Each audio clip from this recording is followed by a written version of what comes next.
রবীন্দ্র রচনাবলীর নবম খণ্ড দিয়ে চাপা দেওয়া সুইসাইড নোট। ছেলেকে লেখা। লিখে হাতে ব্লেড নিয়ে বাথরুমে ঢুকেছিলেন মাস্টার মশাই। দুপুরবেলা কাজের লোক দরজার তলা দিয়ে রক্ত আসছে দেখে চিৎকার করে ওঠে। ছেলেকে লেখা এই তার প্রথম এবং শেষ চিঠি। অরণি, আমি বিশ্বাস করি সন্তান পবিত্র জলের মতো। যদিও তোমার সঙ্গে আমার সম্পর্ক ভালো নয়, তবু তোমাকেই লিখে রেখে যাই। গত 2 বছর তোমার মায়ের চিকিৎসা বাবদ আমার যৎ সামান্য সঞ্চয় আপাতত নিঃশেষিত।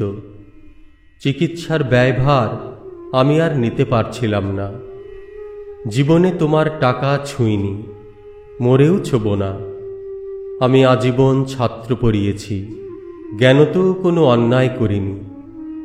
গত মাসে আমার স্কুলে এক অভিভাবক এসে ঝুলোঝুলি করেন তার ছেলেকে নেবার জন্য। আমি প্রথম দিন ফিরিয়ে দিই, দ্বিতীয় দিন ফিরিয়ে দিই, তৃতীয় দিন পারিনি। তিনি আমাকে একটা বড় খামে 30,000 টাকা দিয়ে চলে যান।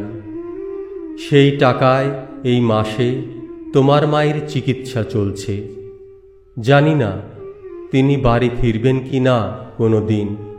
ফিরলে বলো, পৃথিবীতে আমার বেঁচে থাকার অধিকার চলে গেছে। ইতি বাবা। যখন সারাটা দেশ দাঁড়িয়ে আছে ঘুষের টাকার উপর, তখন রবীন্দ্র রচনাবলী দিয়ে চাপা দেওয়া একটা সুইসাইড নোট। হাসপাতালের গাছের তলায় গা ছমছম করছিল। এগিয়ে গেলাম সাদা কাপড়ে ঢাকা মাস্টার মশাইয়ের দিকে, একটু বেরিয়ে থাকা পা দুটোর দিকে। ওই একটু বেরিয়ে থাকা পা দুটো যেন ভারতবর্ষের শেষ মাটি।